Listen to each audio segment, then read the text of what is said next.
আখিকে নিয়ে এত বড় এক সত্য যা ছিল এতদিন সকলের অজানা।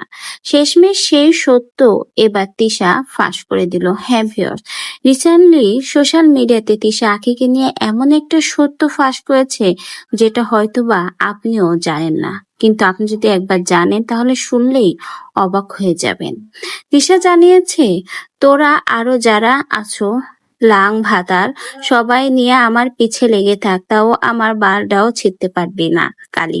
আমি তোর আঘাতে সারা জীবন দিব, আমি তোর তোকে আঘাত সারা জীবন দিব। সবকিছু নিয়ে মুখ খুলালি তাহলে এটাও ক্লিয়ার কর, যেই বাচ্চাটা মেয়ে ফেলছিলি সেই বাচ্চাটার বাবা কে ছিল। অবশেষে আখির এই অজানা সত্যটাও ফাঁস করে দিয়েছে তিশা। আখি নাকি নিজেই তার সন্তান নষ্ট করেছে, ছিল না তার বাবার পরিচয়। এটাই ছিল প্রধান কারণ। তাই তো নিজের বাচ্চাকেই নিজে শেষ করে দিয়েছে আখি।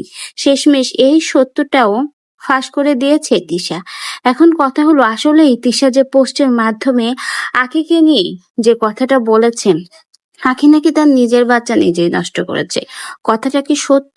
আসলেই কি আখি এমন একটা কাজ করেছে? যদি আখি এই কাজটা করে থাকে তাহলে বলবো আসলে সে অনেক বেশি খারাপ একটা কাজ করে ফেলেছে, কারণ এমন করা আসলেই কোনো মায়ের উচিত না। শেষমেশ কিন্তু আখির এই অজানা সত্যটাও তিশা ফাঁস করে দিল। বলতে গেলে যা এতদিন গোপন ছিল শেষমেশ সেটাই ফাঁস করলো।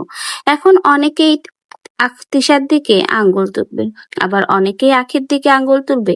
কেউ বলবে তিশা যে কথাগুলো বলেছে সত্য, অনেকেই বলবে মিথ্যা, আবার কেউ কেউ বলবে আখি যে কাজটা করেছে সেটা একদমই ঠিক করেনি। বলতে গেলে আসলে আখি যদি এই কাজটা করে আর তিশা যদি এই কথাটা সত্য বলে থাকে তাহলে বলবো আসলে আখি কাজটা ঠিক করেনি। তো ভিউয়ার্স, আপনাদের কি মনে হয় আসলে কি এমন কোনো কাজ আখি করতে পারে?